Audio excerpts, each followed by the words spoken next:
Bismillahirrahmanirrahim.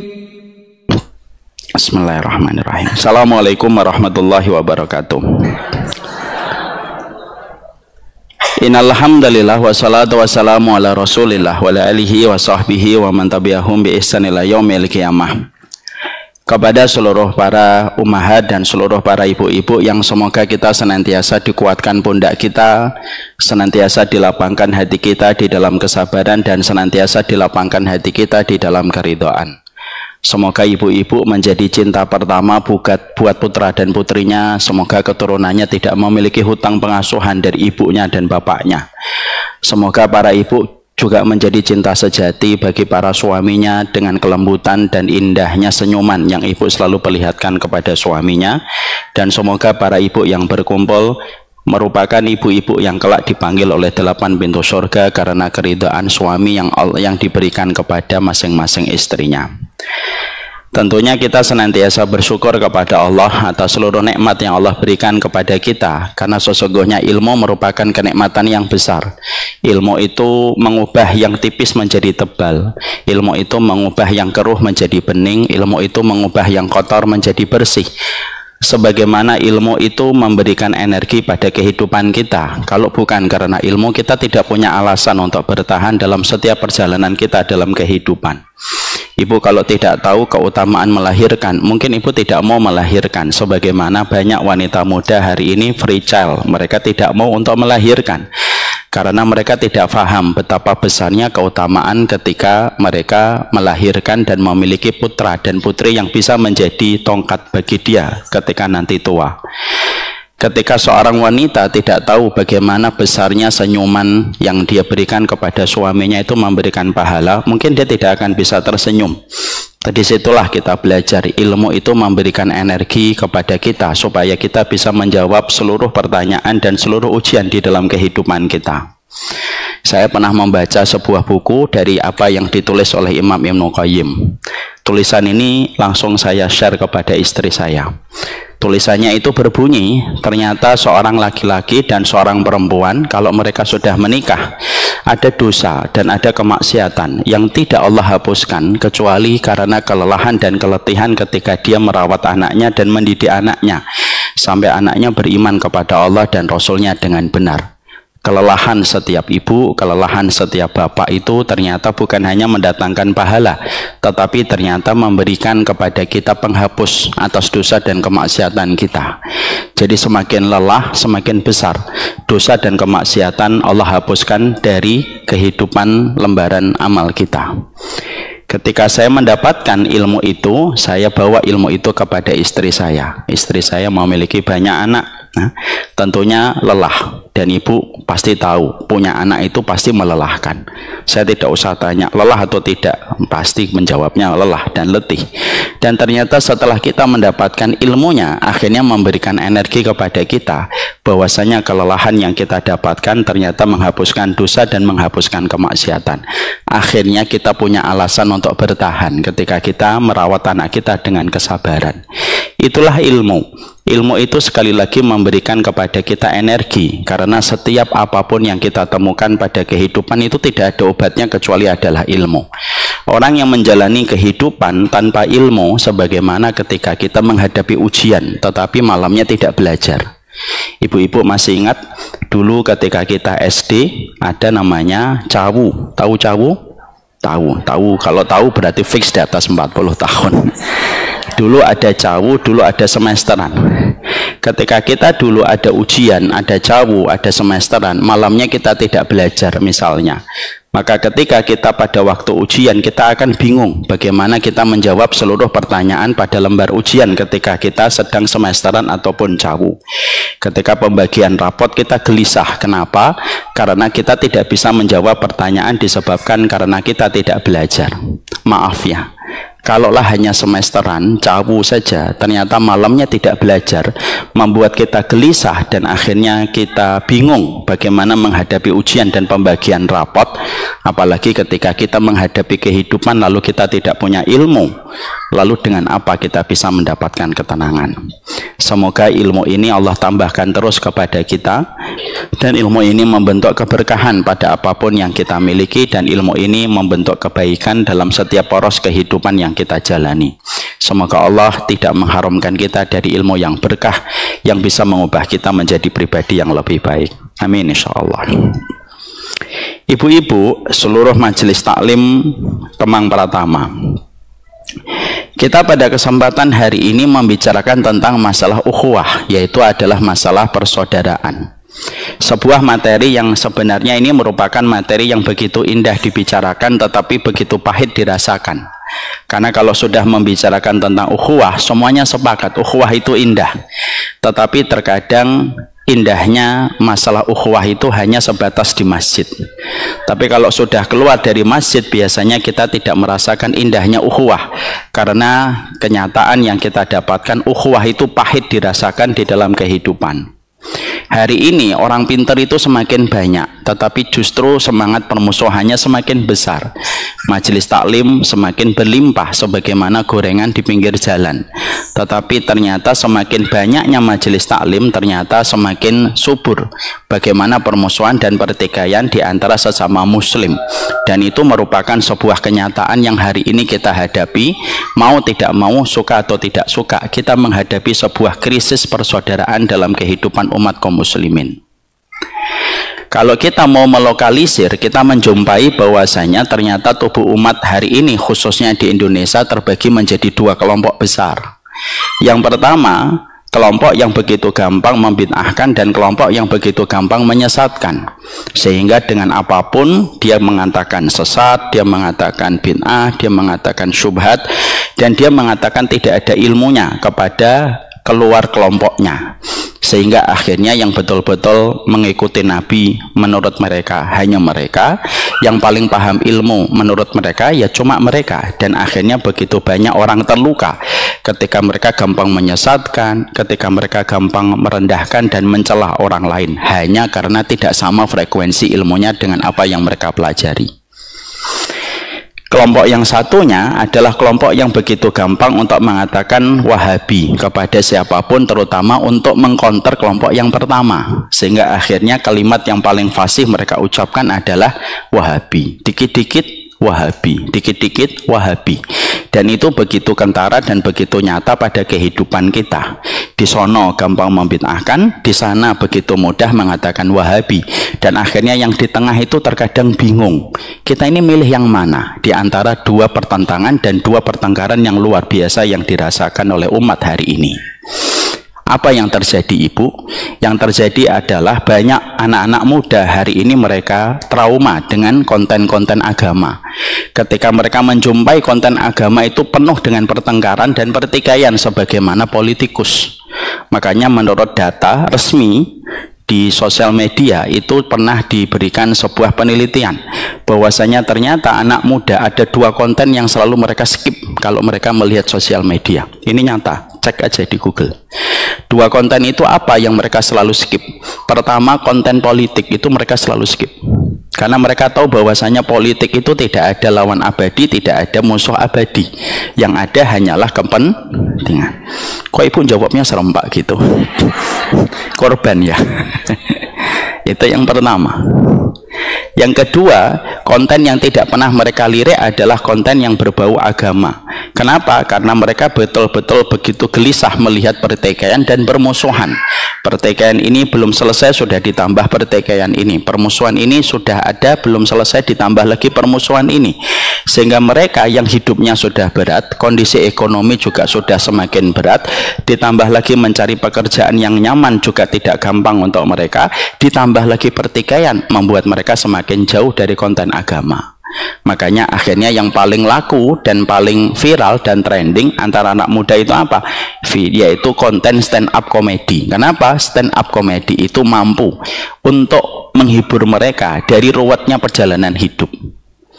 Dan ini menjadi sebuah keprihatinan kita bahwasanya ternyata masalah ukhuwah yang berada pada kondisi stadium 4, kalau boleh kita mengibaratkan dengan bahasa cancer, ini harusnya menjadi perhatian besar dari kita, bahwasanya ukhuwah itu bukan masalah sepele, tetapi ukhuwah itu masalah besar, dan tentunya harus mendapatkan perhatian besar dari kita, supaya ukhuwah itu bukan hanya manis ketika kita membicarakan di majelis ilmu, tapi betul-betul manis yang kita rasakan dalam kehidupan kita sehari-hari di luar masjid. Kita pun merasakan indahnya ukhuwah, dan itu yang menjadi harapan kita.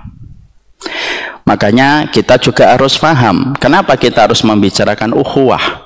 Karena kalau kita mengerti di dalam kitab Iqtida' Shiratal Mustaqim, Imam Ibnu Taimiyah itu berkata, apa yang dikatakan oleh beliau? Yang dikatakan oleh beliau adalah sesungguhnya semangatnya kitabullah, semangatnya Al-Quran, dan semangatnya hadis itu sebenarnya satu.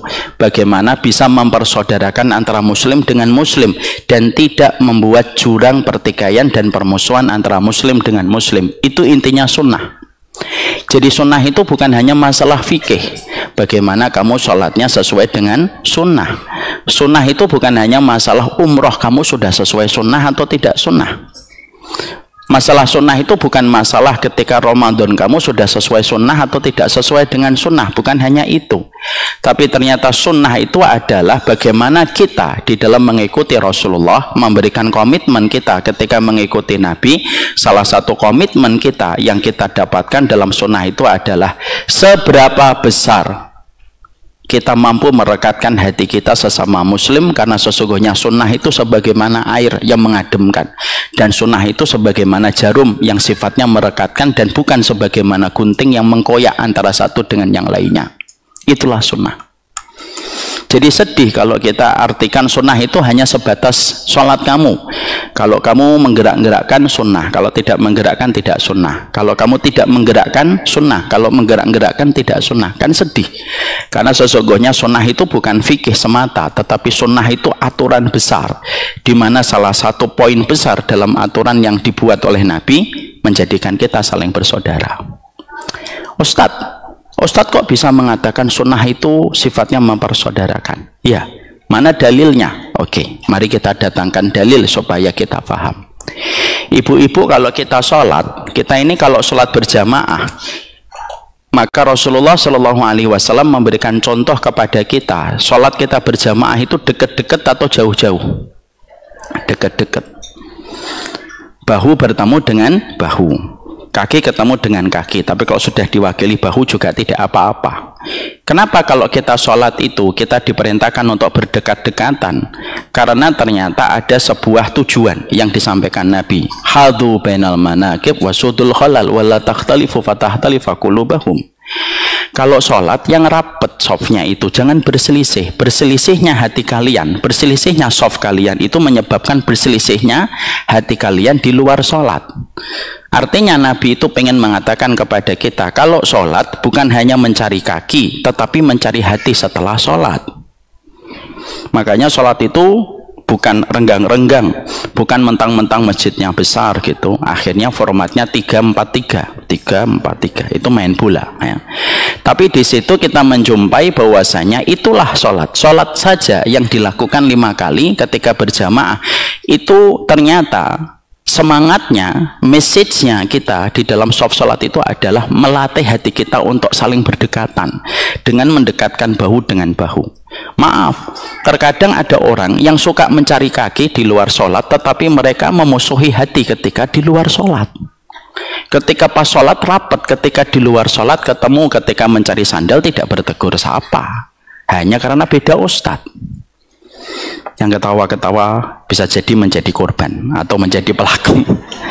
Maka sesungguhnya terkadang kita tidak paham, loh ternyata urusan sholat kita rapat saja itu ternyata tujuannya itu apa? Melatih kita supaya kita saling bersaudara.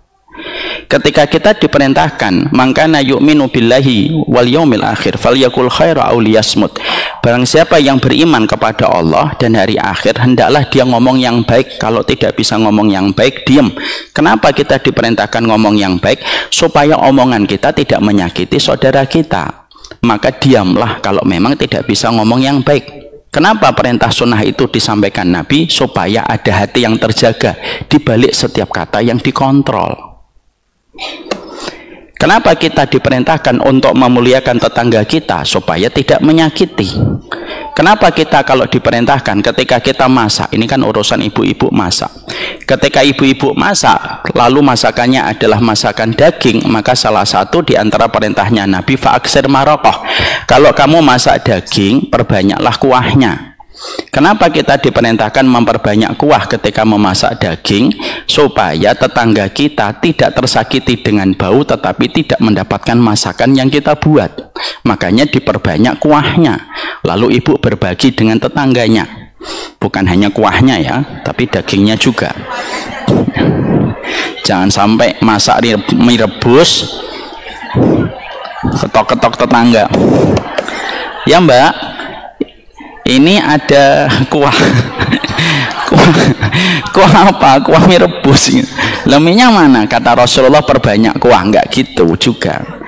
Tapi ternyata sampai urusan sunnah itu masuk sampai urusan dapur kita. Ternyata dapur kita pun diatur sunnah supaya dapurmu itu tidak nyakitin tetanggamu. Coba Bu, pernah ibu dapatin ajaran agama sedetail ini yang mengatur tentang persaudaraan? Nggak ada. Kalau urusan dapurmu, ya kata para ulama, kalau urusan dapurmu saja diberikan oleh Allah sebuah syariat lewat lisan Rasulullah supaya dapurmu itu tidak menyakiti tetanggamu dan tidak menyakiti orang lain, apalagi di tempat, apalagi dalam perkara ibadah-ibadah yang lain. Itu merujuk kepada kita sebuah arti orang yang faham sunnah itu simple, orang yang tidak menyakiti tetangganya dan tidak menyakiti saudaranya. Makanya kita Bu, sampai urusan kita ngobrol saja kan diatur dalam sunnah supaya kita tidak menyakiti. Ibu misalkan ketemu 3 orang, ibu salah satunya, ibu tidak boleh berbisik-bisik kepada salah satunya. Pak, saya mau ngomong Pak. Terus yang satunya bingung, nggak diajak, pura-pura scrolling gitu. Akhirnya dia keluar dari pembicaraan itu, dia terluka hatinya. Bagaimana ada 2 teman saya berbisik-bisik di depan saya tidak diajak untuk berbisik-bisik itu, walaupun mungkin konten pembicaraan dan bisikan itu tidak mengenai kepada beliau, tapi akhirnya dia merasa tersakiti ketika tidak diajak berbisik-bisik. Makanya ibu kalau bertiga, kalau berbisik-bisik jangan sama 2, 3 bareng-bareng. Kalau sudah 3 ngapain bisik-bisik, ngomong aja. Ya udah ngobrol aja, supaya ketika kita di dalam kondisi kita bersaudara itu tercipta tidak saling menyakiti ketika kita tahu aturannya. Ibu paham nggak? Sampai urusan berbisik-bisik diatur. Sampai ketika kita urusan, misalkan kita datang, ibu tahu kalau ibu menjadi ibu menjadi doif. Ibu kalau menjadi tamu, misalkan datang ke rumah saya, yang alhamdulillah belum pernah datang ke rumah saya ini, semoga Allah mengampuni dosa-dosanya murid-murid. Maka ketika ibu datang ke rumah saya, lalu istri saya menyajikan, misalkan menyajikan pisang goreng, maka di dalam sunnah itu diatur dalam satu riwayat yang sahih, kalau ngambil makanan jangan langsung ambil 2. Loh, ini benar, ibu jangan tahu, ini benar, hadisnya ada. Kenapa kita tidak boleh mengambil langsung 2? Karena ketika langsung ngambil 2 tersakiti temannya ibu. Waduh, pisang gorengnya 3, dia ngambil 2, tinggal 1. Sehingga kata Nabi, ketika kamu datang bertamu lalu disuguhkan oleh sahibul baitnya kurma, jangan ngambil kurma dalam 1 tangkapan, kata Rasulullah. Itu bukan hanya urusan syariat, tapi ada sebuah message, ada sebuah pesan. Kenapa kita tidak boleh mengambil dan mencomot makanan langsung 2? Itu bukan masalah angka 1 dan 2, bukan. Tapi message-nya itu apa? Jangan nyakitin temanmu ketika sama-sama bertamu. Itu menjaga ukhuwah. Makanya ketika ibu datang bertamu kepada orang, ibu kalau datang bertamu itu kan gimana sikap kita kalau bertamu? Kalau sikap kita bertamu itu jangan langsung di depan pintu sahibul bait, agak sedikit miring ke kanan. Dalam hadis riwayat Muslim. Kenapa kok agak sedikit ke kanan? Supaya ketika kamu mengetuk, lalu ketika dibuka pintunya, kamu tidak langsung melihat aurat rumahnya, karena rumah itu aurat, terutama yang mengikuti konsep private life. kehidupan yang private. Dia nggak suka kalau rumahnya itu dilihat sama orang lain. Makanya kalau ibu ngetok pintu agak ke kanan, ketika dibuka krek, ibu tidak melihat aurat di dalam rumahnya. Karena ada orang yang tidak nyaman ketika aurat di dalam rumahnya kelihatan sama orang. Kenapa urusan posisi ngetok pintu diatur? Supaya tidak nyakitin orang. Paham di sini? Ya, makanya kalau ibu ngetuk pintu, kalau nggak dibukakan, sudah, jangan malah melihat ke jendelanya. Piye toh ini? Ini yang ketawa-ketawa ini pelaku ini. Habis ini sholat 2 rakaat, Bu. Jadi jangan malah melihat ke dalam gini. Bahkan di dalam satu riwayat diterangkan oleh Nabi, kalau kamu ngelihat ada seorang tamu mengintip rumahmu, culek matanya. Ini jangan betul-betul diculek ya, tapi ini sebuah peringatan. Jangan terus kemudian ibu biarkan kukunya 2 gitu. Lu kok nggak dipotong, Bu, untuk nyulek, Ustaz? Jangan. Tapi di situ merupakan kepada kita bahwasanya indahnya persaudaraan itu semacam itu. Supaya kita paham sunnah yang begitu indah yang kita ambil dari Nabi itu bukan menjadikan alasan kita untuk saling bermusuhan. Boleh tidak cocok, tapi nggak boleh menyakiti. Boleh tidak suka, tapi nggak boleh kita menghujat. Ibu nggak suka sama ustadz, nggak apa-apa. Nggak semua ustadz harus ibu sayang kok. Tapi ketika ibu tidak suka, terus kemudian ibu menghujat, itu sudah namanya merusak masalah ukhuwah. Dan itulah yang menjadikan kita akhirnya paham. Hari ini majelis ilmu itu di mana-mana, sebagaimana jamur di musim hujan, sebagaimana gorengan di pinggir jalan. Tapi ternyata semakin banyak majelis ilmu, semakin susah persaudaraan. Ya atau tidak? Iya. Sehingga akhirnya yang menjadikan kita memahami apa yang dikatakan oleh Imam Ibnu Taimiyah. Ternyata masalah yang paling berat di dalam kita mengikuti sunnah itu bukan masalah sholatnya. Yang paling berat ketika kita mengikuti sunnah itu bukan meninggalkan upacara tahun baru. Yang paling berat ketika mengikuti sunnah itu apa? Menjaga persaudaraan kepada sesama muslim. Karena iman itu merupakan mahar bagi kita untuk saling mencintai di antara orang yang beriman. Makanya didasarkan kepada filosof makna yang kita miliki sebagai muslim. Kenapa kita dinamakan muslim? Al muslimu man salimal muslimuna min lisanihi wa yadihi. Dalam hadis riwayat Muslim dikatakan muslim itu karena dia bisa mendatangkan keselamatan untuk saudaranya muslim dengan lisannya dan tangannya. Karena itulah sunnah. Makanya Nabi ketika ditanya, ya Rasulullah, inna fulana tudkaru min kasrati salatiha wa siyamiha wa sadaqatiha wa tu'ti jaruha. Aina hiya ya Rasulullah? Finnar. Ya Rasulullah, inna fulana tudkaru min qillati salatiha wa siyamiha wa sadaqatiha wa lam tu'ti jaruha. Aina hiya ya Rasulullah? Fil jannah. Makanya Nabi itu simpel dan sederhana menerangkan kepada kita bahwasanya ketika Nabi ditanya, ya Rasulullah, aku punya 2 kenalan perempuan, yang satu banyak sholatnya, banyak puasanya, banyak sodakohnya, religiusnya itu tebel, dan dia disebutkan apa? 3, sholat, puasa, dan sedekah. Disebutkan apa? Min kasroh. Kasroh itu seringnya dia melakukan perkara itu. Cuma 1 kekurangannya baginda Nabi. Apa kekurangannya? Tu'dhi jaruha. Dia menyakiti tetangganya. Padahal orang itu berkata tetangganya tidak menyebutkan muslim atau kafir.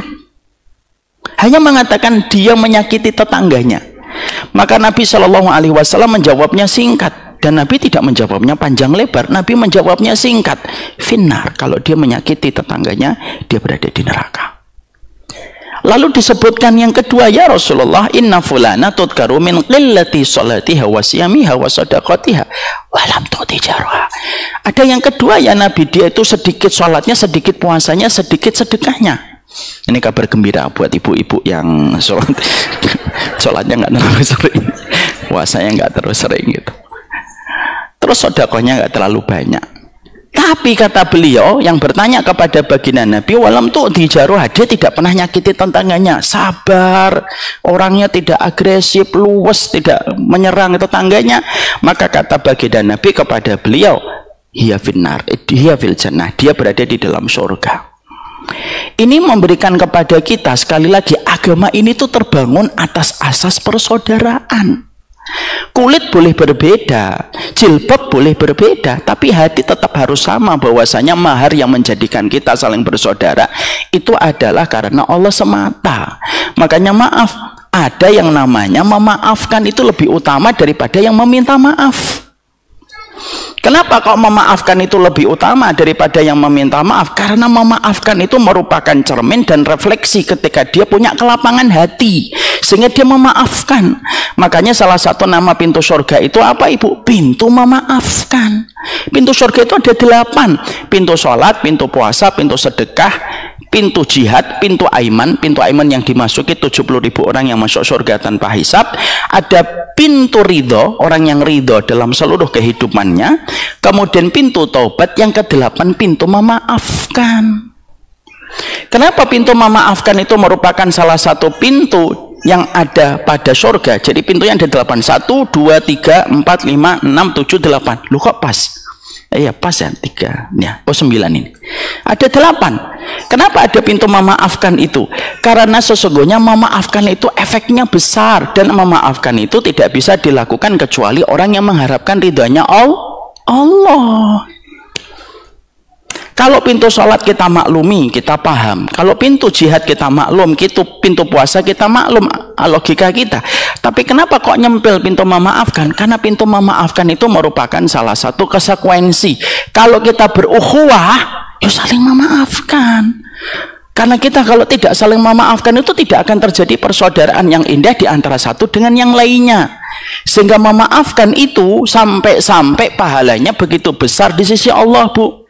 Sampai-sampai mizan itu, timbangan itu hampir jebol untuk memikul pahala orang yang mereka senantiasa saling memaafkan di antara mereka. Itu menunjukkan kepada kita betapa semangatnya besar di dalam Islam itu untuk saling bersaudara. Makanya kita jumpai dan kita dapatkan bagaimana para ulama dulu itu mereka saling bersaudara. Kuat sekali. Makanya kita pernah mendapati ada seorang ulama yang bernama Ibrahim An-Nakhai bersama dengan Salman bin Mihran. Ibrahim An-Nakhai rahimahullahu ta'ala, beliau itu ulama besar di daerah Basrah. Hari ini secara geografi masuk ke negara Irak. Maka Ibrahim An-Nakhai itu matanya rabun, Bu. Matanya rabun. Punya murid senior namanya Sulaiman bin Mihran. Lah Sulaiman bin Mihran ini karena tahu gurunya itu adalah orang yang rabun, maka Sulaiman bin Mihran itu mengatakan kepada gurunya, setiap pergi ke masjid aku antar. Setiap pergi ke masjid aku antar ya Syekh, guru kami. Akhirnya gurunya mengatakan iya, silahkan. Padahal Sulaiman bin Mihran itu juling, Bu. Jadi orang juling mengantar orang yang rabun. Pada waktu panggilan adzan, Sulaiman bin Mihran ngetok pintu rumahnya Ibrahim An-Nakhai. Ya Syekh, telah dekat waktu adzan. Oke, sebentar, saya siap-siap. Siap-siap Ibrahim An-Nakhai. Terus sudah keluar, dituntun, dipegang sama Sulaiman bin Mihran, muridnya yang masih muda tetapi juling matanya. Ketika jalan sudah mendekati lokasi masjid, Ibrahim An-Nakhai itu berkata kepada muridnya, "Aqribum minal masjid?" Sudah dekat dengan masjid? Sudah. Kalau sudah dekat dengan masjid, tolong kamu minggir dulu. Minggir dulu. Sulaiman bin Mihran tidak mau minggir, ngomong sama gurunya, "Kenapa saya harus minggir? Pindah ke samping, seberang jalan." "Kenapa saya harus pindah ke seberang jalan?" "Sudahlah pinggir, pindah aja ke seberang jalan." Lalu Sulaiman bin Mihran, gurunya, muridnya berkata, "Maaf guruku, aku mau pindah ke seberang jalan, tapi dengan satu syarat, kamu jelaskan kenapa saya harus pindah ke seberang jalan." Gurunya akhirnya menjawab, "Gini loh, kamu tuh pindah ke seberang jalan supaya kamu nanti, kamu dan aku tidak dilihat orang." Muridnya tambah bingung, "Loh kalau dilihat orang kenapa?" "Iya, kalau nanti dilihat orang, maka sesungguhnya orang akan bisik-bisik di belakang kita." Bisik-bisiknya apa? Gimana ada orang yang juling menonton orang yang rabun? Jawaban dari Sulaiman bin Mihran itu kayak jawaban kita, Bu, secara umum kayak orang awam. Ya sudah, kalau memang orang itu ngibahin kita, berarti dosa kita untuk dia, pahala dia untuk kita, ya atau tidak? Ya, berarti Ibu orang awam. Karena jawaban itu yang disampaikan oleh Sulaiman bin Mihran. Ya sudah, kalau begitu, nanti kan dosa kita untuk mereka dan pahala mereka untuk kita. Perhatikan jawaban yang disampaikan oleh Ibrahim An-Nakhai, lalu dia sedikit meninggi suaranya. Edap, pergi kamu ke seberang, jangan kelihatan orang. Naslam wa yaslamun khairum minnan nujar wa yasamun. Kita selamat, orang muslim selamat, itu lebih baik daripada kita yang dapat pahala dan orang lain berdosa gara-gara kita. Itu bening, Bu, hatinya. Itu kalau ibarat soto, soto kudus, nggak ada santannya. Nggih, ada pemilik soto Menara Kudus. Maka sesungguhnya sotonya itu bening, Bu, hatinya itu jadi bening. Kenapa? Karena sesungguhnya sunnah itu yang menjadikan seseorang itu harusnya bening ketika melihat segala sesuatu yang terjadi. Makanya baginda Nabi Shallallahu Alaihi Wasallam itu tidak pernah menghujat orang. Nabi Muhammad itu tidak pernah mencela siapapun. Bahkan Nabi Muhammad itu tidak pernah bentak-bentak orang. Karena Nabi Muhammad itu betul-betul memberikan contoh terbaik pada kehidupan umatnya. Sesungguhnya sunnah itu merupakan rumah yang besar, yang nyaman bagi setiap orang. Sunnah itu bukan rumah hanya untuk kamu, lalu saya tidak bisa berhak untuk masuk ke dalam rumah itu. Sunnah itu bukan hanya untuk kamu, lalu saya tidak bisa masuk kepada rumah itu. Bukan. Sunnah itu rumah yang besar bagi umatnya Rasulullah yang memiliki komitmen untuk mengikuti Rasulullah. Walaupun terkadang ada perbedaan-perbedaan yang terjadi di antara mereka dalam masalah khilaf, dalam masalah fikih, tetapi mereka tetap saling mencintai. Itulah yang disebut dengan sunnah. Sehingga akhirnya ketika kita memahami bahwasanya semangatnya Al-Quran dan semangatnya hadis itu adalah mempersaudarakan, maka kita akhirnya paham orang yang memiliki komitmen untuk bersaudara berarti dia telah mengambil estafet sunnah. Dan siapapun yang mereka memiliki semangat permusuhan dan pertikaian lalu menarik diri mereka dari kerumunan karena merasa lebih baik dan merasa lebih berilmu daripada yang lain, berarti dia telah menanggalkan satu persatu baju sunnah yang sebenarnya bukan itu yang diajarkan Nabi dalam kehidupan kita. Begitu. Nabi itu tidak pernah marah-marah, Bu, dan Nabi tidak pernah menyesat-nyesatkan. Pernah ada seorang yang datang kepada baginda Nabi. Ketika ada seseorang datang, Arab Badui, Bu, coba kita ambil sebuah contoh. Ada dua contoh ya. Satu, Nabi itu pernah didatangi Arab Badui yang sudah tua. Arab Badui ini tiba-tiba ngomong sama baginda Nabi, ya Rasulullah, ini waqa'tu baina imra'ati fi nahari Ramadan. Saya baru saja mencampuri istriku di siang hari bulan Ramadan. Mencampuri istri di siang hari bulan Ramadan itu dosa besar atau dosa kecil? Dosa besar. Tapi apakah Nabi langsung marah-marah dan mengatakan kamu ini menyelisih sunnah, kamu ini sahabat, mau ditahan gitu loh sampai maghrib? Enggak. Nabi tidak menggunakan kalimat itu, Bu. Padahal Nabi kalau ngomong kayak gitu berat atau tidak berat? Berat. Tapi Nabi tidak memilih diksi itu. Nabi memilih diksi yang sifatnya itu mempersaudarakan. Apa yang dikatakan Nabi? Kamu ngapain? Waqa'tu baina imra'ati fi nahari Ramadan. Saya mencampuri istri saya di siang hari bulan Ramadan, ya Rasulullah. Nabi langsung berkata, antasuma sahraini mutatabi'ain. Ya sudah, puasa 2 bulan berturut-turut ya. Loh, Arab Badui itu tidak mencoba berikhtiar dulu, ngelakuin dulu, langsung jawab, Bu, lautiku anha ya Rasulullah, saya tidak kuat ya Nabi, mau 1 bulan aja jebol kok 2 bulan gitu. Ternyata Nabi itu nggak langsung marah. Nabi langsung berkata, kamu ini jawab aja, amalkan dulu, nanti kalau nggak kuat baru datang ke sini. Nabi tidak ngomong itu. Nabi berkata, ya sudah, kalau tidak siap, tidak kuat 2 bulan berturut-turut, ya sudah, bebaskan budak. Kata dia, saya orang miskin ya Rasulullah, bagaimana saya membebaskan budak? Coba, Bu, 2 opsi sudah dikasih. Nggak bisa ya Rasulullah. Dikasih yang ketiga, ya sudah kalau begitu. Kamu memberikan makanan kepada orang miskin, 60 orang miskin kamu kasih makanan dan pakaian untuk mereka. Ya Rasulullah, saya ini termasuk yang miskin. Coba Bu, kalau ustadznya saya, Masya Allah itu sudah berasap kali peci saya. Sudah dikasih 3 opsi tidak bisa. Setelah itu yang keempat kemudian Rasulullah masuk ke dalam, beliau mengambil kurma dari rumahnya, lalu beliau berkata kepada Arab Badui ini kurma, tolong bagikan kepada tetanggamu yang miskin. Loh, masih dijawab lagi, emang ada yang lebih miskin daripada saya ya Rasulullah? Lalu Nabi mengatakan kepada beliau, ya sudah, itu sedekah untuk dirimu dan sedekahlah untuk keluargamu. Maka sesungguhnya akhirnya di situ kita mendapati Nabi pemilik hak supremasi kuat dalam masalah sunnah itu pun memperlihatkan contoh terbaik di dalam memperlakukan saudaranya muslim. Sehingga ketika Nabi mendapati itu, Nabi itu memberikan contoh nyata bagaimana persaudaraan itu merupakan bagian dari masalah sunnah. Makanya tidak ada yang dilakukan Nabi ketika Nabi pertama kali ke Madinah itu kecuali yang dilakukan Nabi itu 3. 1, bangun masjid. Yang kedua, mempersaudarakan antara muhajirin dan ansor. Baru yang ketiga, membangun pasar. Kenapa? Karena persaudaraan itu merupakan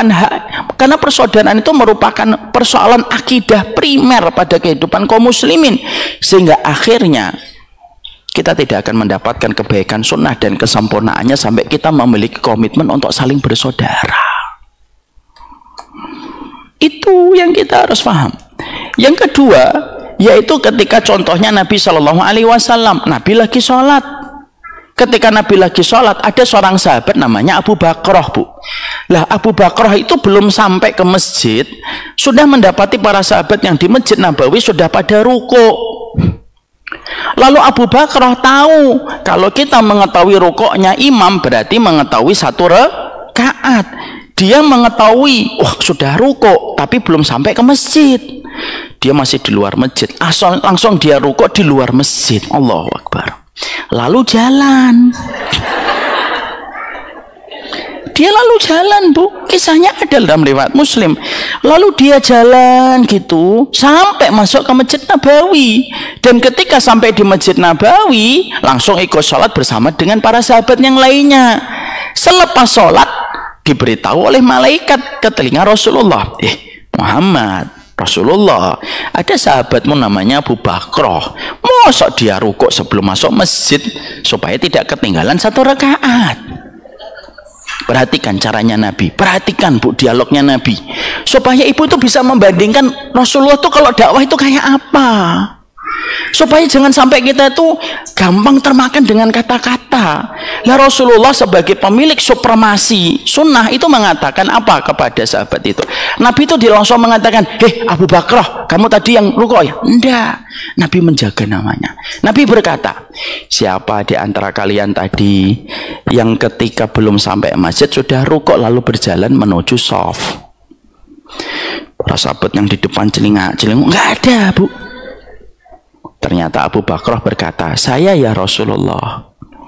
Lalu Rasulullah berkata, wahai Abu Bakrah, kamu tadi rukuk sambil jalan? Saya ya Rasulullah. Kenapa? Supaya saya tidak ketinggalan rakaat. Masya Allah ya. Ini jangan dipraktekkan loh ya Bu. Nanti ibu sudah rukuk dari rumah terus masuk ke Baitul Rahman. Ya. Maka pada saat itu lihat Rasulullah. Bentar. Intinya itu di sini. Rasulullah tidak mengatakan akhtokta, kamu menyelisih sunnah, kamu tidak belajar, kamu bodoh, kamu tidak ngerti apa-apa. Tidak, Nabi tidak memilih diksi itu, Bu. Diksi yang dipilih oleh Nabi apa dalam sabdanya? Zadaqallahu khirsan wala tu'id. Semoga Allah tambahkan semangatmu dalam ketaatan. Wala tu'id, tapi jangan diulang lagi ya, rukuk sambil jalan. Itu Rasul, Bu. Paham? Kalau sunnah itu kita fahami semacam ini, akhirnya nanti kita cerita sama anak kita itu tenang. Tapi kalau kita bertengkar terus hanya karena beda ustadz, kita bertengkar lalu akhirnya saling menghujat, saling mencela, tidak ada habisnya. Apa yang kita wariskan untuk anak-anak kita? Makanya semenjak kecil anak-anak saya itu saya perkenalkan gitu, bagaimana cara dia memahami perbedaan, karena ini juga termasuk salah satu ukhuwah. Contohnya bahasa Am Ja'far saya katakan, nanti kalau sholat subuh, kalau Abi dulu sholat subuh ketika pandemi tidak pakai kunut, kalau nanti sholat di Baitur Rahman kadang-kadang pakai kunut. Kunut itu dari siapa Abi? Kok bisa beda? Ini dari Imam Syafi'i. Imam Syafi'i itu begini dalilnya. Kalau Imam Ahmad begini, Imam Malik begini, sampaikan. Berarti yang kunut tidak salah, yang tidak kunut pun tidak salah. Akhirnya anak kita pun juga mengerti bagaimana memahami itu. Ketika saya ajak anak-anak ke Uzbekistan, ke tempatnya Imam Bukhari di Bukhara, itu kalau ibu ke Uzbekistan itu madhabnya itu Hanafi. Hanafi itu di sana, Bu, kalau ada waladhdallin tidak ada yang mengucapkan amin. Sebelum sholat subuh saya ngomong, Basam nanti kalau sholat jangan amin ya nak. Kenapa Bi nggak bisa amin? Karena di sini madhabnya Imam Abu Hanifah. Kalau madhabnya Imam Abu Hanifah nak tidak ada amin. Nanti kalau kamu amin, nanti malah justru agak sendiri dengan yang lainnya. Ya gitu. Malah ketika sholat saya lupa, dia lupa. Saya dua-duanya ngomong waladhdallin amin gitu sama anak saya. Ya lupa, kebiasaan.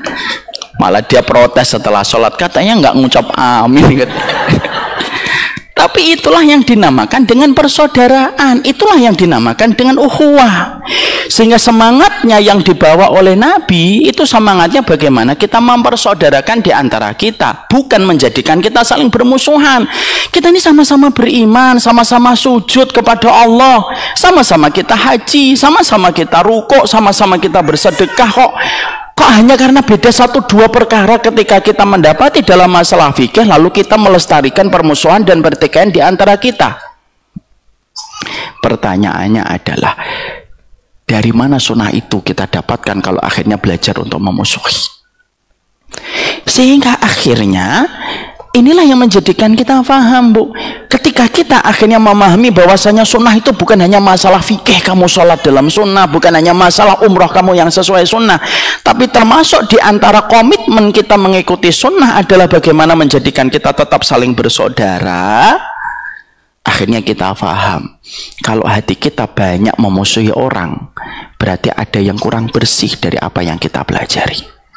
Pertanyaannya, Ustadz, kenapa banyak orang yang ngaji tetapi begitu fasih mereka bermusuhan? Kenapa ada orang yang dulunya ketika nggak ngaji rukun sama kita, tapi setelah ngaji malah nggak rukun sama kita? Kadang-kadang kita memiliki pertanyaan itu. Ternyata pertanyaan itu sudah dijawab oleh Imam Al-Ghazali. Di dalam kitabnya Ihya Ulumuddin yang ditahqiq oleh Syekh Jamaluddin Al-Qasimi, Imam Al-Ghazali itu memiliki jawaban bagus banget, Bu. Apa yang beliau sampaikan? Ilmu dan sunnah itu kayak air hujan. Ilmu dan sunnah itu kayak air hujan. Dianya tawar. Dia tawar, Bu. Tapi kalau sudah mendarat ke permukaan bumi, dari tawarnya air hujan itu tergantung akar pohon mana yang menyerapnya. Kalau yang menyerapnya akar pohon kaktus, maka air yang tadi asalnya hambar menjadi pahit lagi menyakitkan setiap orang yang lewat. Tapi kalau yang menyerapnya itu akar pohon kurma, maka air hujan yang tawar itu akhirnya berubah manis dan daunnya itu memberikan keteduhan bagi setiap orang yang lewat. Kata beliau, banyak orang yang belajar sunnah tapi tidak mengkondisikan tempatnya untuk bersih lebih dulu sebelum mempelajari ilmu. Akhirnya apa? Ilmu jatuh di tempat cawan yang kotor, akhirnya kotor ilmunya disebabkan tempatnya yang sudah terlanjur kotor. Itulah kenapa tazkiyatun nafas itu menjadi salah satu materi yang tidak lepas dari kehidupan kita ketika kita mempelajari kehidupan iman dan kehidupan sunnah. Setelah kita faham bahwasanya kehidupan kita, bahwasanya sunnah itu adalah konsep kita untuk saling bersaudara di antara sesama muslim, kita harus faham, Bu, siapa yang paling tidak suka kalau kita ini bersaudara? Antara majelis taklim Kemang 1, Kemang 2, Kemang 3, Kemang 5, Kalaulah kita susah bersaudara, siapa yang paling mengambil keuntungan dan paling tidak suka ketika seorang muslim itu saling bermusuhan? Satu, saya akan jelaskan, ada dua saja di antara 5. Maka yang paling mengambil keuntungan ketika kaum muslimin dan kaum muslimin itu saling bertikai dan bertentangan terus menerus, itu yang paling mengambil keuntungan itu siapa? Orang yang memiliki agenda tersembunyi untuk menghancurkan Islam. Itu paling tidak suka melihat kaum muslimin itu saling rukun dan damai satu dengan yang lainnya. Makanya akhirnya apa? Narasi-narasi itu selalu dibuat supaya terus terjadinya permusuhan dan pertikaian di antara kaum muslim dengan muslim yang lainnya. Mana dalil tentang perkataan Ustadz? Oke, dalilnya ada di dalam kitabnya Imam Ibnu Katsir, Al-Bidayah wan Nihayah.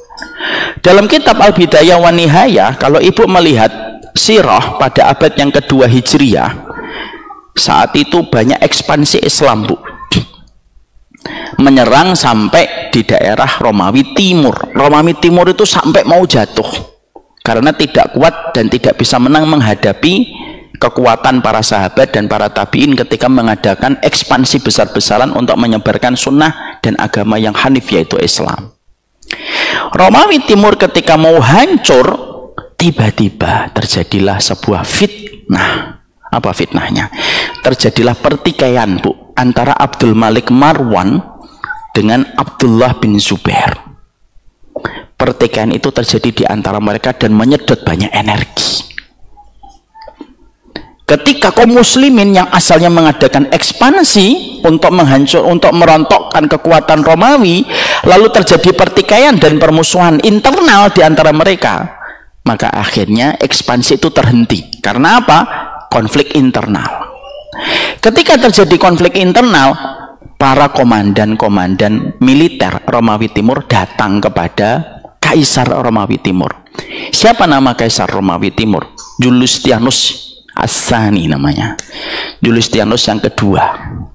Para komandan militer lalu berkata, wahai Kaisar kami, ini saat yang tepat untuk membalas dendam atas apa yang dilakukan kaum muslimin ketika mereka menyerang daerah-daerah kekuasaan kita. Ini saat yang tepat untuk balas dendam karena mereka sedang bertikai. Mereka sedang bertikai, wahai Kaisar kami. Perhatikan jawaban dari sang Kaisar. Sang Kaisar berkata, sudah, biarkan kaum muslimin bertikai dan kita nikmati sebagai penontonnya. Jangan diganggu. Biarkan mereka bertikai. Komandan-komandan militer itu menganggap jawaban ini tidak rasional. Lalu berkata, kenapa kita tidak menyerang balik? Ini saat yang tepat menyerang balik. Lalu Julistianus yang kedua itu berkata, saya akan berikan jawabannya besok. Kalian datang lagi ke sini, aku berikan jawaban untuk kalian. Komandan militernya pulang. Hari esoknya mereka balik ke istananya Julistianus yang kedua. Julistianus yang kedua lagi duduk begini, Bu. Di depannya ada kandang. Di dalam kandang itu ada anjing 2. Lalu para komandan militer disuruh berdiri semua. Lihat bagaimana anjing ini saya adu. Diadu, Bu, anjing itu. Wah, sampai 2 anjing ini saling berdarah. Ketika 2 anjing ini sudah mengeluarkan darah banyak dan mereka sudah terluka, kata Julistianus yang kedua, saatnya saya masukkan musang rubah ke dalam kandang itu. Dimasukkanlah itu rubah musang ke dalam itu. Ketika 2 anjing yang tadi bertengkar ngelihat ada musang masuk, mereka tidak jadi melanjutkan pertikaiannya. Mereka tidak melanjutkan pertengkarannya, langsung menyerang musang itu. Dan musang itu dalam waktu yang tidak lama mati. Disitulah Julistianus yang kedua berkata, dan perkataannya ini dicatat sama Imam Ibnu Katsir. Apa perkataannya? Itulah kita. Kalau kita ikut-ikutan terhadap pertikaian yang terjadi di antara muslim dengan muslim, biarkan mereka bertikai, biarkan mereka bermusuhan, kita yang menjadi penontonnya. Karena apa? Selama mereka bertikai, mereka tidak akan pernah punya kekuatan untuk menegakkan keadilan versi mereka. Coba, Bu. Hari ini Bisa jadi kita itu antara muslim dengan muslim yang terus bertikai, yang di sini mengatakan Wahabi, yang di sini mengatakan Ahlul Bid'ah, terus-terusan. Di sini mengatakan keturunan Nabi, di sini mengatakan tidak keturunan Nabi, terus-terusan bertengkar. Siapa yang paling tertawa? Yang paling tertawa orang yang mengambil keuntungan ketika kita bertikai. Sadar atau tidak sadar. Dan itu sudah terjadi pada abad yang kedua. Ratusan tahun sebelum kita lahir hari ini. Akhirnya ketika kita dalam kondisi semacam ini, Bu, bukan hanya orang-orang yang benci sama Islam yang mereka mengambil keuntungan. Yang kedua yang kita juga dapatkan itu apa? Orang-orang muslimnya itu akhirnya pekerjaan besarnya itu tidak terselesaikan, Bu. Padahal umat hari ini tuh memiliki PR yang begitu banyak, dan PR ini tidak akan selesai ketika kita saling bertikai dan kita saling bermusuhan di antara satu dengan yang lainnya, ketika ukhuwah itu tidak terjadi dan tidak terjalin di antara kita. Akhirnya apa yang terjadi?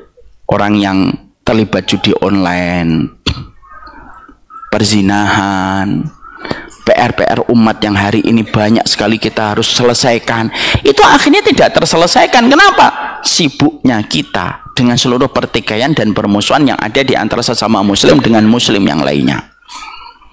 Ibu, saya mungkin pernah sampaikan di sini, tapi tidak ada salahnya saya sampaikan ulang. Saya itu pernah sekitar 4 tahun yang lalu atau 5 tahun yang lalu, malam-malam, Bu, habis taraweh di Masjid Baitur Rahman, saya keluar sebentar sama istri saya. Yuk keluar sebentar, setengah jam lah. Kadang-kadang kita memang harus keluar gitu. Anak-anak kita tinggal sebentar gitu, setengah jam. Ya, new escape untuk membuat kita dapat energi kembali. Saya ngomong, ayo kita makan yuk, warmindo di daerah Pekayon. Ibu pasti tahu, di depan Pekayon, di depan Naga itu kan ada warung mie, ya kan? Nah, saya dulu ke situ. Ketika saya lagi makan, istri saya lagi makan mie, saat itu ada pengamen, Bu, seluruh badannya bertato.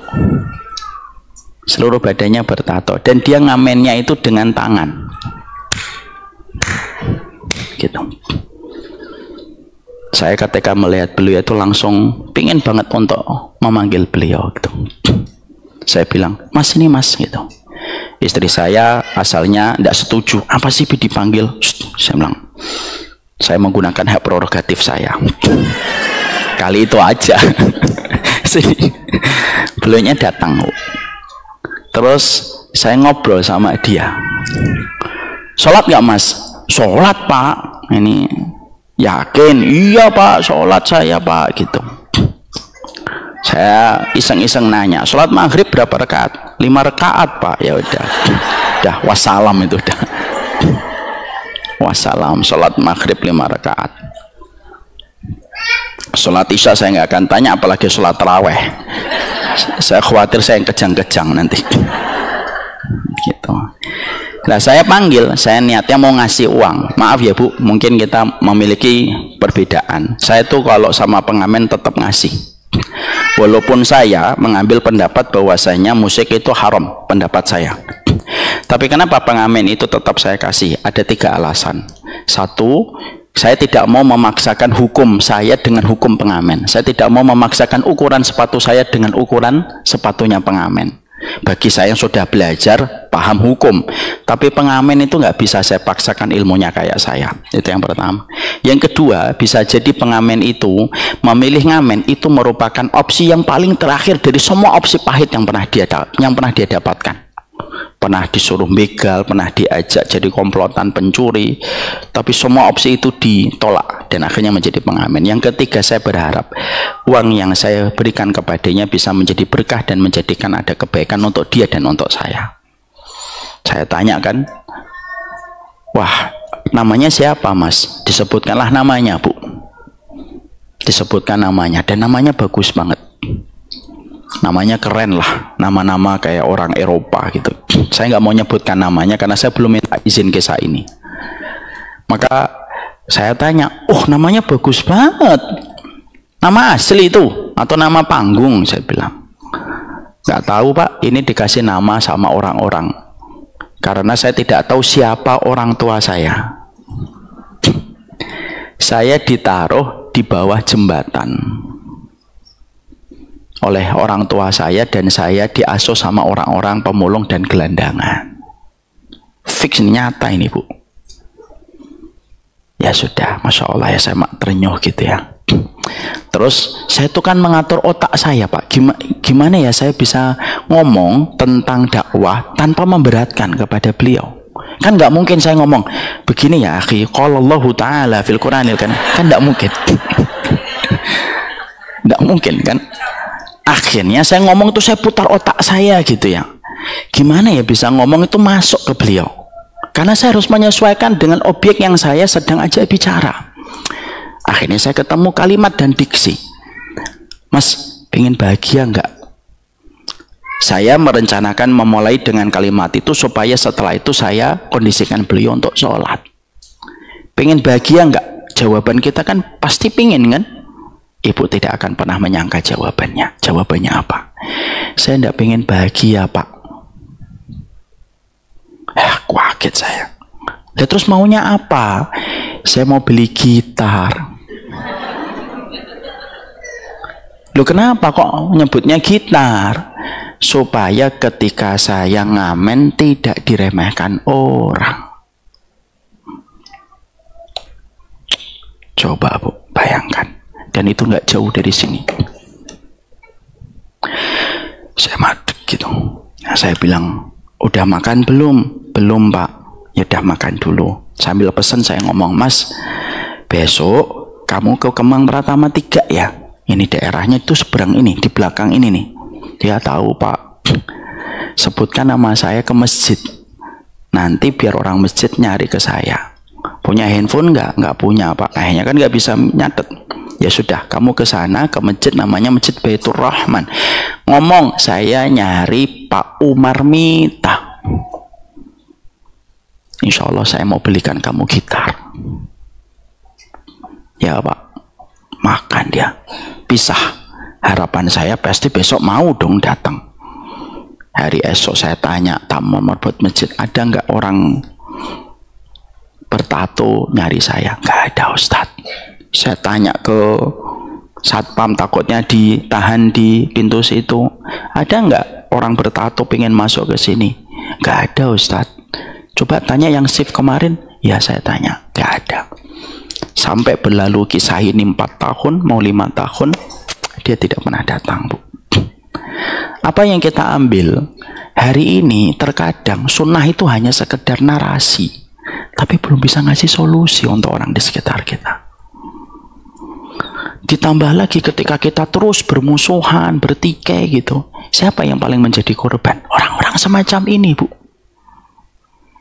Belum yang terkena judi online, belum terkena kasus viral. Ibu pernah tahu kan ada seorang ibu-ibu di Sumarekon pakai cadar bunuh anak. Ada kan? Yang semoga Allah merahmati dan mengampuni beliau gitu. Kenapa sekarang masalah itu semakin banyak? Padahal dakwah itu ya semakin di mana-mana. Karena dakwah hanya mengusung tentang pertikaian dan permusuhan. Sampai kapan kamu menyesatkan orang? Sampai kapan kita salahkan orang?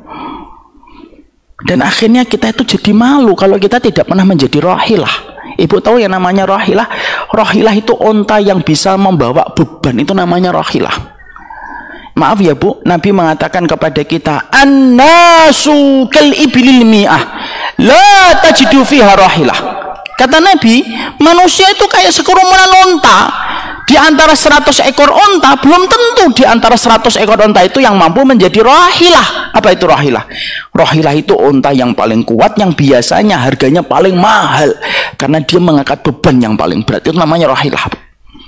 Jadi nanti kalau ibu pas umrah melihat ada unta bebannya banyak, nah itu rahilah. Oh, kamu rahilah ya gitu, Masya Allah. Kata Rasulullah, manusia itu kayak unta. Di antara 100 orang manusia, belum tentu salah satunya itu bisa menjadi solusi bagi kehidupan umat.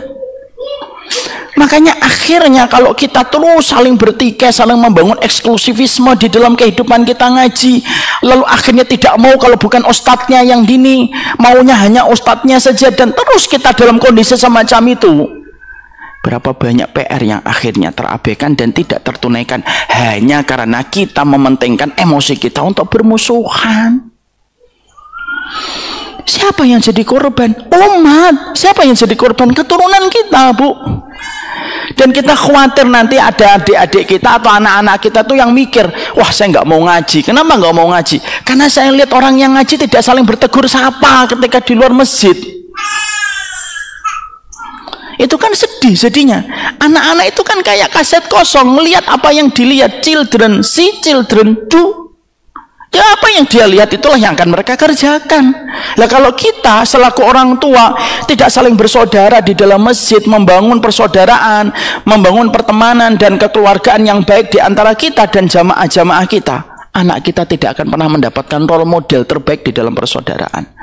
Dan kita yang akan kelabakan ketika amat ini tidak paham bagaimana konsep berukhuwah yang benar. Itu yang pertama. Yang kedua, siapa yang paling bernafsu untuk menjadikan kita bermusuhan? Setan, Bu. Mana dalilnya Ustaz? Dalam hadis riwayat Muslim, inna syaitana qad ya'isa ayyabuduhul musalluna fi jaziratil Arab walakin fi tahrishi bainahum. Nabi itu pernah berkata dan bersabda dengan sabdanya yang indah, setan itu sudah berputus asa untuk menjadikan patung kembali disembah di Mekah. Tapi setan tidak pernah berputus asa untuk menjadikan kaum muslimin itu saling bertikai dan bermusuhan. Makanya selalu saya tegur diri saya sendiri, jangan menjadi setan dalam bentuk manusia. Karena persaudaraan inilah yang akan akhirnya menyebabkan banyaknya hal-hal kontraproduktif dalam kehidupan kita. Makanya dosa besar itu biasanya itu berkaitan tentang saudara kita yang tersakiti. Dosa besar itu biasanya berkaitan tentang saudara kita yang hanya terambil. Makanya Nabi itu pernah tawaf. Nabi ketika pernah tawaf gitu, Nabi sambil melihat Ka'bah itu, Nabi itu langsung tiba-tiba berdiri begini dan berkata, inna hurmatal mu'min a'dham min hurmatika ya Ka'bah. Lu sambil jalan itu Nabi ngelihat Ka'bah. Nabi ketika ngelihat Ka'bah sembari tawaf, Nabi itu sampai berkata, wahai Ka'bah, kehormatan dirimu lebih rendah daripada kehormatan satu orang beriman. Padahal kita paham, Bu, kehormatan Ka'bah yang ketika kita umrah pertama kali melihat Ka'bah meneteskan air mata, ketika kita pertama kali langsung jatuh terpuruk kalau sudah di depan Ka'bah, ternyata seagung itu Ka'bah. Di depan lisan Nabi mengatakan kehormatan seorang mukmin itu lebih tinggi daripada kehormatan satu Ka'bah. Itu menunjukkan kepada kita itulah arti dan mahalnya sebuah ukhuwah di dalam kehidupan umat. Merasa benar itu wajib, tapi menyalahkan setiap pendapat yang tidak sama dengan pendapat kita itu salah. Makanya itu yang menjadi sebuah keprihatinan kita, sehingga akhirnya setan itu yang paling seneng. Makanya jangan menjadi setan dalam bentuk manusia. Sebagaimana setan itu paling senang melihat kita di dalam rumah tangga bertengkar, yang tepuk tangan itu setan. Dan tidaklah antara satu majelis taklim dengan majelis taklim ketika bertengkar, lalu tidaklah setan itu yang paling bersukacita dan paling bergembira. Karena apa? Dosa besar itu dimulai ketika sudah saling bertikai. Apa kalau sudah bertikai? Halal untuk menggibahi, halal untuk menguliti, halal untuk mengungkap aibnya, halal untuk mengungkapkan kesalahannya. Kalau sudah bertikai itu begitu. Orang kalau sudah bertikai itu semuanya pintu keburukan terbuka. Ibu kalau sudah nggak senang sama orang, biasanya apa? Ini sebenarnya saya nggak gibah ya, tapi ini kenyataan. Udah satu. Lalu kita mencari pembenaran. Lalu kita mengungkapkan keburukannya, lalu kita mengkuliti salah aibnya, lalu setelah itu moga-moga ya kita nggak kayak gitu. Ya setelah kamu ngomong panjang lebar, makanya akhirnya dimulai dari saling bermusuhan. Dan itulah kenapa ibu tahu, kenapa ibu harus sadar, kenapa setan paling seneng kalau kaum muslimin bermusuhan. Kalau sudah bermusuhan, ghibah, dolim, mengambil kehormatannya, itu semuanya menjadi halal bagi mereka yang sudah menetapkan bahwasanya dia sudah bermusuhan.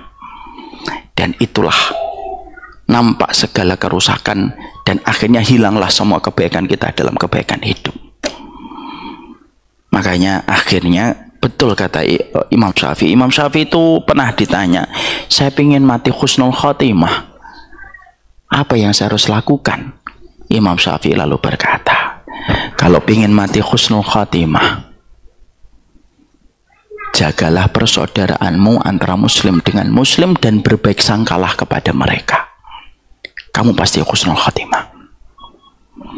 Makanya itu, Bu, yang paling berat dalam sunnah itu adalah saling mencintai karena Allah. Sekarang Ustadz, apa yang menyebabkan susahnya persaudaraan itu timbul? Ada 3. Tadi kita sudah bahas tentang 2 yang paling mengambil keuntungan kalau kita bertikai dan bermusuhan. Sekarang bergeser temanya. Apa tema berikutnya? Tema berikutnya itu adalah mengapa persaudaraan itu menjadi susah? Ada 3. Saya sampaikan singkat-singkat karena udah jam 11. Harusnya materi ini tuh 12 jam, Bu, materi ini ya, tapi tidak apa-apa, saya singkatkan. Maka ada 3 sebab kenapa kita susah saling bersaudara. Pertama, Bu, karena banyak orang yang belajar ilmu tidak belajar bagaimana memahami perbedaan para ulama. Akhirnya kalau kita tidak memahami perbedaan para ulama, akhirnya gampang untuk mencela. Padahal perbedaan itu pasti ada. Makanya sering saya mengatakan fikih itu luas, yang sempit itu hati kita. Kalau orang belajarnya cuma 1 orang, lalu dia tidak mau menambah referensinya untuk belajar kepada banyak orang, lalu yang terjadi itu apa? Pandangannya hanya tertuju kepada 1 perkara, dan ketika dia memahami fikih, fikih menjadi alat legitimasi untuk menetapkan siapa kawan, siapa lawan. Padahal itu berangkat dari fikih. Akhirnya kita dapati orang yang berbeda fikih sama kayak dia menyikapi orang berbeda iman. Nggak mau bertegur sapa, nggak mau nyapa, nggak mau senyum, bahkan mendapatkan tulisannya nggak mau. Kenapa dia menyikapi saudaranya sebagaimana dia menyikapi orang yang tidak beriman? Karena dia menetapkan fikih itu menjadi dasar untuk memberikan loyalitas dan memberikan perlepasan atau permusuhan. Masalah, Masya Allah ya, padahal fikih itu masalah gede. Fikih itu luas, yang sempit itu hati kita. Dan kita mendapati banyak sekali perbedaan-perbedaan para ulama. Kalau kita tidak belajar dan hanya belajar dalam 1 hal, lalu kita tidak melebarkan view kita dan pandangan kita untuk melihat 1 titik permasalahan yang ada, kita akan terus menikmati permusuhan sampai kita bawa permusuhan itu sampai mati. Saya ambilkan sebuah contoh bagaimana perbedaan itu luar biasa. Maaf ya, Bu, nggak usah perbedaan fikih, saya jelaskan dulu perbedaan culture aja. Perbedaan culture itu ada atau tidak ada? Ada. Orang Jawa dengan orang Sunda aja beda. Orang Jawa itu kalau nyajikan teh manis atau tidak manis? Manis. Karena orang Jawa manis-manis. Saya Jawa. Manis dia. Kalau orang Sunda menyajikan teh itu tawar atau manis? Tawar, Bu. Coba kalau orang Sunda dengan orang Jawa tidak paham ini, bertengkar. Orang Jawa datang ke orang Sunda, ayo minum teh gitu, cicipin. Tawar. Mobilnya 3, motornya 4. Gula nggak punya. Yang ketawa-ketawa orang Sunda, fix dan ya. Terus giliran orang Sunda datang ke orang Jawa, ketika disajikan teh manis, orang Sundanya juga ngomong, baru punya gula aja sombongnya. Padahal itu kan bukan masalah gula dan bukan masalah gula Jawa ini, itu masalah kebiasaan saja. Ini juga menjadikan kita harus paham fikih itu semacam itu, Ibu. Makanya dalam masalah fikih itu terkadang kita menjumpai berbagai macam perbedaan. Contoh, saya ambilkan contoh. Contoh ini sering saya sampaikan. Ibu pembawa acara, Umu Abid ya, ibunya Abid ya. Iya, saya tanya sama beliau karena pegang mic. Memegang kemaluan itu batal atau tidak batal, Bu? Jangan dijawab. Bagi yang beriman dan hari akhir, diam. Yang saya tanya Umu Abid. Kenapa? Lihat situasinya apa? Oh gitu. Enggak, mau megang kemaluan doang itu batal atau tidak batal? Enggak batal. Beliau mengatakan memegang kemaluan tidak batal. Semua dengar ya? Semuanya mendengar? Mendengar.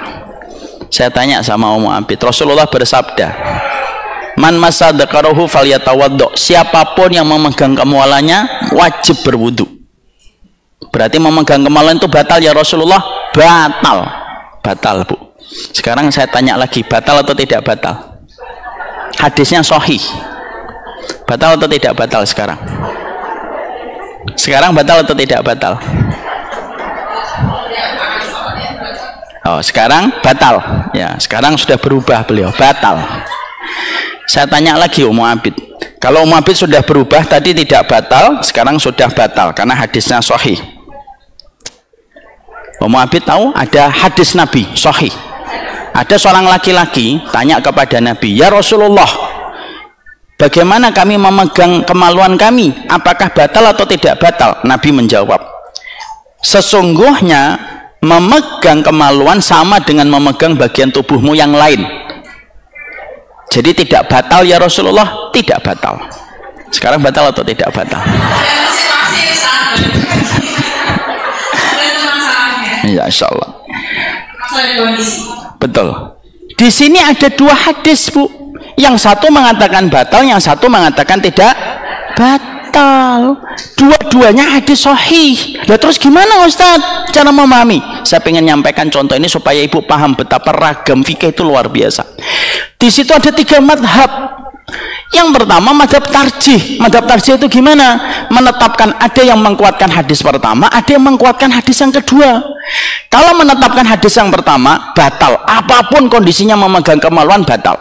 Ada yang memegang hadis kedua, oh memegang kemaluan tidak batal sama sekali, apapun kondisinya. Itu namanya madhabut tarjih. Ada yang kedua, madhabun nasakh. Madhabun nasakh itu apa? Dilihat mana yang datang duluan, dilihat yang datang belakangan. Yang datang belakangan menghapuskan hadis sebelumnya. Itu namanya madhabun nasakh. Itu yang kedua, Bu. Ada yang ketiga. Yang ketiga yang saya pilih. Tapi yang memilih yang ketiga bukan hanya saya. Ada yang memilih 2, ada yang memilih nomor 1.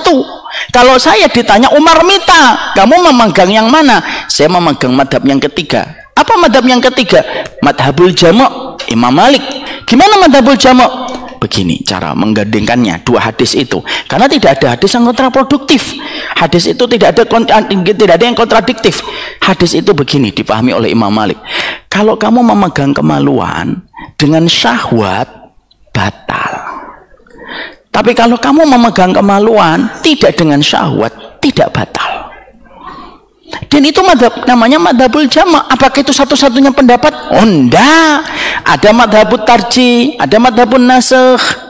Yang mana kalau kita mempelajari tentang satu hal, lalu kita fokus mempelajari itu dengan melebarkan referensi kita, kita akan sampai bagaimana upaya kita untuk menghormati orang.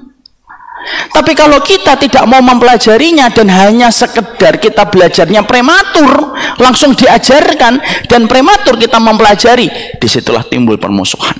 Makanya maaf ya Bu, saya itu selalu berkata di sini, saya ngomong sama Pak Hari di salah satu DKM masjid, nanti bisa dicek. Saya bilang, Pak, siapapun boleh ngajar di Baitur Rahman, cuma satu aja yang saya minta. Apa itu Ustaz? Siapapun yang ngajar di Baitur Rahman mau duduk bareng-bareng setelah mereka tidak ngajar. Kalau mereka mau duduk bareng-bareng, mereka ngasih contoh ke umat supaya mereka bersaudara, insya Allah masjid ini baik-baik saja. Tapi kalau kita nanti dimasuki sama siapapun yang maunya dia ngajar tok, lalu dia pergi, mau tidak mau berkumpul sama ustadz yang lain, sudah Pak, pasti akan terjadi perpecahan. Siap, saya bilang gitu ke ketua DKM, siap insya Allah Ustaz. Makanya akhirnya di Baitur Rahman khususnya di sini, setiap ustadz tuh bisa kumpul di acara-acara tertentu, bisa kumpul bareng-bareng, walaupun terkadang ada perbedaan. Ada Ustadz Daud Rosid, ada Ustadz Mariono, ada Ustadz yang lain. Kadang-kadang ada 1-2 perkara yang kita berbeda, tapi tidak menjadikan kita tidak bisa bertegur sapa. Tapi kalau kita akhirnya diisi sama seseorang yang hanya maunya dia sendiri untuk duduk dan tidak mau dikumpulkan sama yang lainnya, ketika tidak mau menyampaikan tentang masalah fikih secara luas, umat yang nanti menjadi korban. Akhirnya apa? Ustadznya pergi, umatnya saling bertikai dan bertengkar. Makanya itu yang pertama. Kenapa akhirnya terjadinya susahnya ukhuwah itu karena tidak memahami perbedaan para ulama. Yang kedua, kenapa akhirnya susah memahami perbedaan para ulama itu? Kenapa susah terjadinya ukhuwah? Yaitu ketika akhirnya kaum muslimin begitu gampang untuk menyesatkan sebagaimana yang sudah diisyaratkan oleh baginda Nabi. Baginda Nabi itu memberikan isyarat ada di antara umatnya nanti yang mereka saling berperang di antara muslim dengan muslim yang lainnya. Dan yang ketiga, Ibu, kenapa akhirnya ukhuwah itu susah untuk dibahas?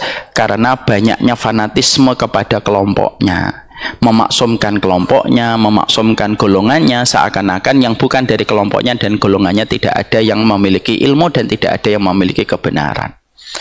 Ini yang menjadi perhatian kita. Saya sudah dikasih warning, jam 11.15 sudah selesai, termasuk tanya jawab. Sebenarnya ini masih banyak sekali hal yang berkaitan tentang ukhuwah, tapi setidaknya saya menyampaikan poin-poin penting supaya kita mengerti, supaya kita memahami betapa persaudaraan itu menjadi sebuah hajat dan kebutuhan besar kita sebagai seorang muslim. Semoga ibu-ibu dengan berkumpulnya majelis taklim 5 masjid ini, Baitul Jihad, Babu Taubah, Umar bin Khattab, Riyadul Jannah, dan Baitur Rahman, Al-Aqsa. Al-Aqsa itu mana? Oh, Musola Al-Aqsa. Di mana itu Musola Al-Aqsa? Oh iya, Al-Aqsa, Masya Allah. Yang baru ya, sebelah kanan itu ya.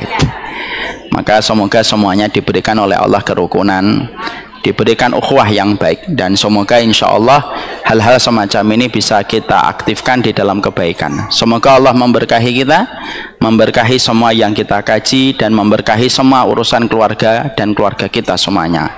Ini yang dapat saya sampaikan dalam pertemuan hari ini. Saya masih ada waktu 10 menit, Ibu. Saya pengen nanya, ngasih hadiah.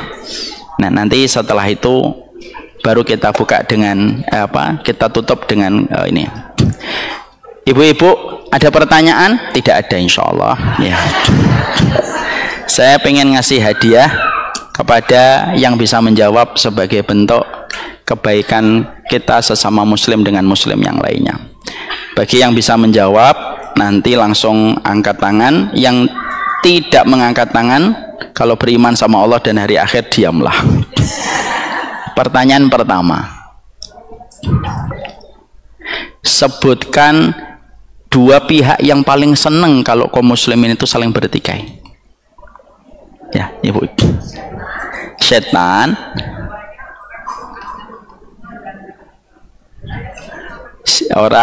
setan yang pertama. Yang kedua, orang-orang yang mengambil keuntungan dari permusuhan kaum muslimin. Masya Allah. Ibu mau buku atau mau emas? Buku ada 3. Berdamai di masa senja, Me and My Halfteen, Make Peace with Yourself. Yang ketiga, Masya Allah. Masya Allah. Semoga berkah, Ibu. Ini beliau istrinya Pak Masri. Nanti kalau yang lain minta sama Pak Masri aja, Bu. Pertanyaan berikutnya yang kedua, sebutkan ulama yang tadi dari Basrah, Irak, yang mengatakan kita selamat, kaum muslimin selamat itu lebih baik daripada kita yang berpahala tetapi yang lain berdosa. Siapa nama ulamanya?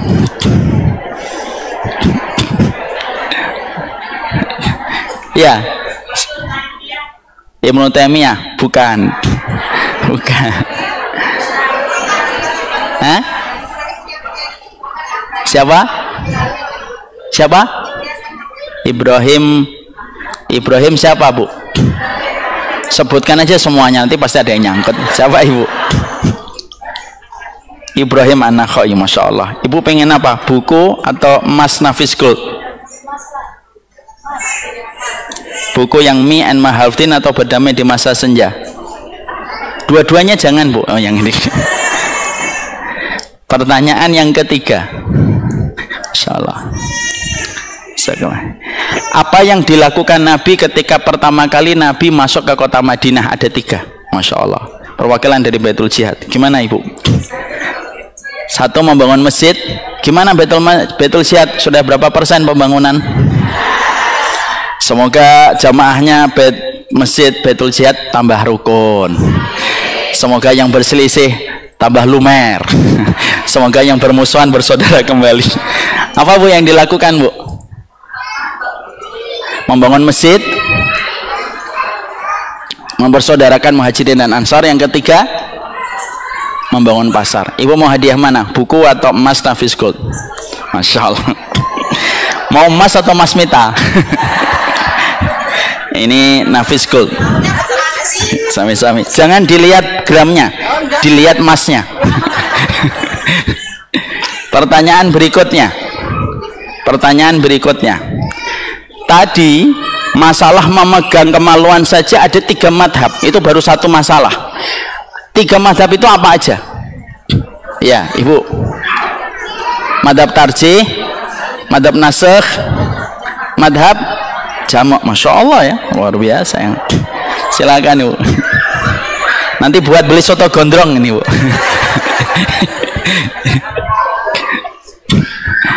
Yang berikutnya, masih ada 2 lagi. Yang berikutnya,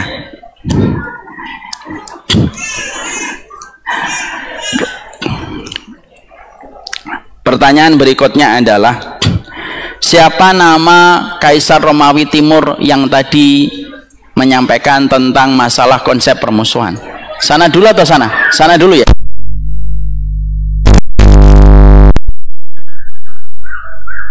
Siapa? Ibu? Ya, yang sandaran. Yulistianus yang kedua, ya Masya Allah. Ada PPN-nya 15% ya Bu. Yang terakhir. Pertanyaannya adalah, salah satu intinya sunnah itu bukan hanya membahas tentang fikih sholat, fikih umroh, tapi salah satu intinya sunnah itu apa? Ibu. Lapangan Muslim namanya. Masya Allah. Barakallah. Berkah selalu. Barakallahu fiik. Semoga Allah memberikan kebaikan untuk kita, memberikan keberkahan dalam setiap urusan kita. Saya serahkan kepada Ummu Abid. Mohon maaf ibu-ibu karena terbatasnya waktu hanya ada 5 menit, jadi hanya 1 pertanyaan.